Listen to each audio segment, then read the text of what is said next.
So for me, these are the scariest loads to carry.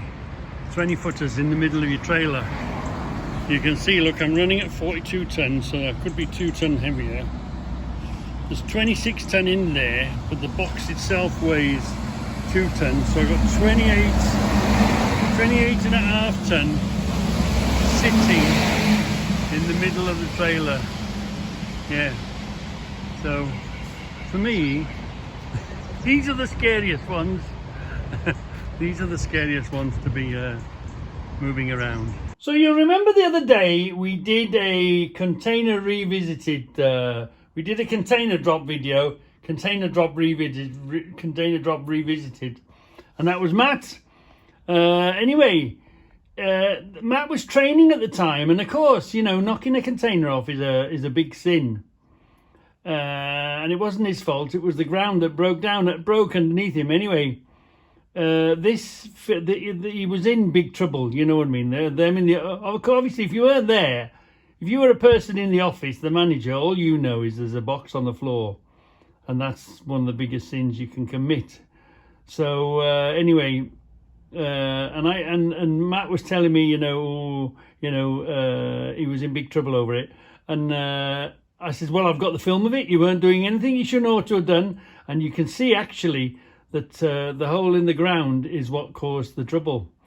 So anyway, he showed, I passed on the film to him, and you can see, look, watch, it's the ground that causes that to do that. So we did. Anyway, I'd revisited that video, hadn't I? And so I went to this place and I said to Matt, oh, by the way, Matt, I made a container drop revisited video a few days ago. Did you spot it? Because obviously he's one of my subscribers. And Matt said, and he reminded me, that it saved him his job, and that's why he's still there now. And right after this film, you'll see the little film of Matt. Telling you about it, and that's how we became friends. Because I saved his arse, basically. I saved his bacon by just happened to be there and happened to have the film running. Yeah. So this saved a man his job. This film did. This is Matt, and I told him we did a video of Container Drop Revisited, and it saved your bacon. This is how we became friends. They're trying to blame me for dropping the box. Yeah. The video saved me. Yeah, they used training, and that you could see on the floor moved. Unfortunately, I've been working here ever since because of that. 2016. Yeah. But of course, you got a much bigger machine now, and you go on there. You're trained on everything now, aren't you, Matt? Professional there, mate. Thank you, Matt. All right, Thank you. So, I've got full protection in that. I got full protection in that corner now. So I've got this mirror here to tell me, can you see the front of the truck and the corner there. This mirror tells me what's coming down alongside me. This mirror is the wide angle, so I can see what my trailer is doing, and also if there's a lane on the motorway, I want to see a few lanes to the side, don't I? And I can see down here, look, that tells me what's by the door. But can you see this one? That tells me further out to the side. It's a film of plastic, it is, but it's really good. They came a long way before the cameras and all that. But even so, you can't see. You can't. Yeah, because I was at a set of traffic lights, and it showed you exactly what you could and you couldn't see. But if you try to look at it as a whole, can you see how much I can't see? Difficult to explain, isn't it? But you use all those minutes all the time. This one, see what the side's doing. That one, see what your trailer and the lane, the motorway and stuff. But see how this one can see the floor and can see that line of concrete, where this one can't see it, see? Just sees the beginning of it by the front there. The problem has become 10 times worse. Now these suicidal push bikers And you can only call them suicidal because they go under here, don't they? In your busy towns, they push themselves up the side here and they squeeze themselves up here, and you just cannot see them. You've got no chance of seeing them. You've got to just hope that you see them go into your mirrors or through your mirrors, or you think they're there or they move. But it's so easy for them to go forward and wobble and maybe fall over, and you'd run them over and you wouldn't even feel them. You know what I mean? Forget about seeing them. You wouldn't even hear them scream. Especially if there's a good music on if you've got your music up, you know. So you need as much protection as you can. So we've got a camera. We've got a little looky down mirror there. We've got a side one. You need them all in the city. You need them all of the time. And of course, having these cameras here that can see down the side just gives me an inkling that there's something there, what's doing, you know. Catch the corner of the eye, that's all you want to do. Once you've seen them, once you know they're there, it's the sneaky ones. As always, the accidents only happen with the ones you don't see. So I've got plenty of chance to see the ones I see. You know, but plenty. That corner is well covered. And shit still happens. Shit still happens. So, what are they? I think it's crushed cans, you know. I think that, when you look at it, look, it's crushed. It's crushed cans, tins. I think that is just crushed tin cans, or, you know, bales of crushed tin cans. So they put it in the machine up there, and then the machine comes down, machine crushes it and turns it into bales and then kicks it out.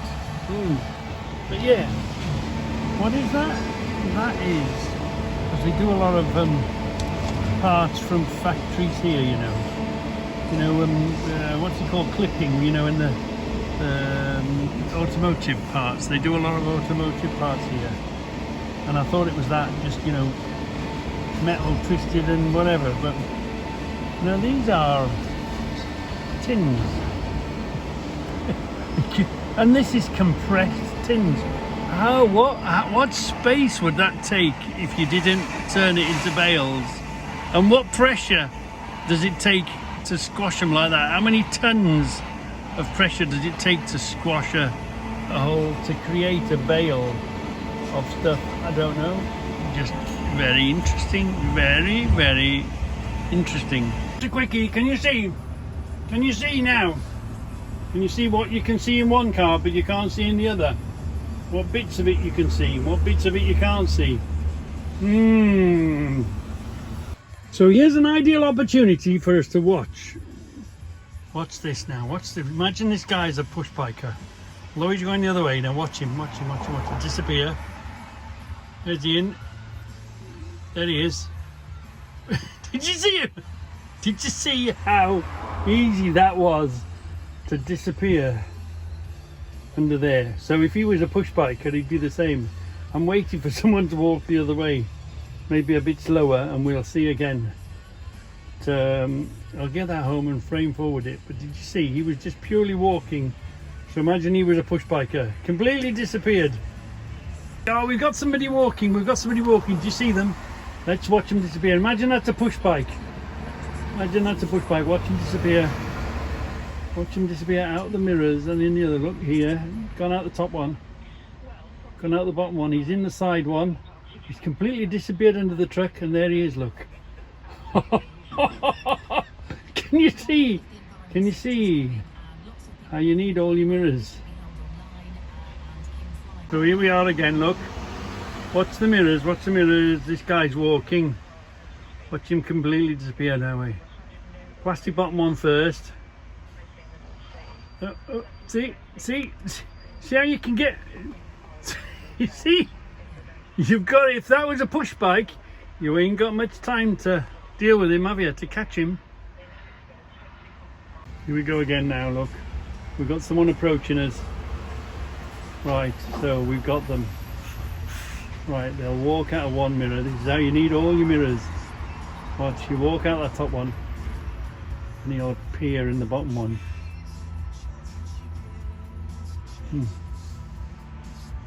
Oh, he's texting us on the phone, which is going to be great. Imagine she's a push bike, watch. Disappears out the top one and the bottom one. Right to the side, look. Just see the head, and completely disappeared, and there she comes out. That's how close these push bikes come to us, and that's how much death they are playing with. We've got no chance of seeing them, and yet they want to come right up the side of our doors in the traffic. It's crazy. And then the cheek of it all, to get a license, to get a ticket to go into London, we have to get on a push bike and look like a twat and pedal around on a push bike to get a piece of paper to say that we're entitled to drive in London, and they haven't got a clue, these other push bike. And the push bike people have to do nothing, and as us truck drivers have to look like a twat and pedal around on a push bike to do with these fours. What a bunch of I'm not going to say the word, but what a bunch of idiots that haven't got a clue. Make the truck drive. To get this fours qualification, you have to go on a push bike course. Teaching us, we already bloody know. It's the push bike people you want to put on a course, not us.